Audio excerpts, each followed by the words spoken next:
Պարոն Փաշինյան, դուք կրկին ասացիք, որ ռուս խաղաղապահներն են Արցախը հանձնել, խնդրում եմ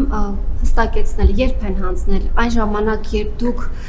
Պրահայում ճանաչեցիք Արցախը Ադրբեջանի մաս, դրանից հետո, թե դրանից առաջ,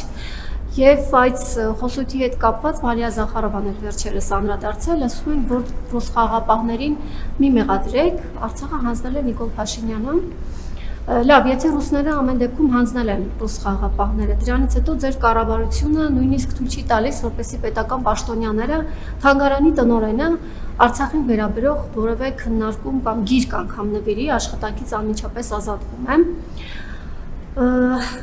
Վլադիմիր Պուտինի եւ Ռուսաստանի հետ հարաբերությունների մասին ամեն անգամ, երբ հարց ենք հնչեցնում, դուք հիշում եք Լուկաշենկոին, այնպիսի տպավորություն է, ասես Պուտինի մուրը Լուկաշենկոից է քանում, ինչով է պայմանավորված, այդքան մեծ դերակատարություն ունի հայ-ռուսական հարաբերությունների մեջ Վլադիմիր Պուտինը։ Ալեն Սիմոնյանի հետ կապված ուզում էի հասկանալ, որևէ որոշում կայացրել եք թե ոչ, եւ ճիշտ է արդյոք տեղեկությունը, որ ցանկացել է Մեծ Բրիտանիայի դեսպան լինել։ Թերևս այսքանը։ Ոչ, ճիշտ չի տեղեկությունը։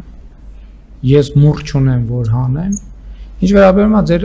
առաջին հարցին, գիտեք,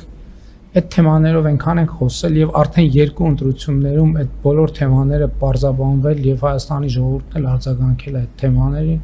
այնպես որ անդադ նույն հարցը ծամծմելը չեմ կարծում թե որևէ իմաստ ունի։ Համենայն դեպս, եթե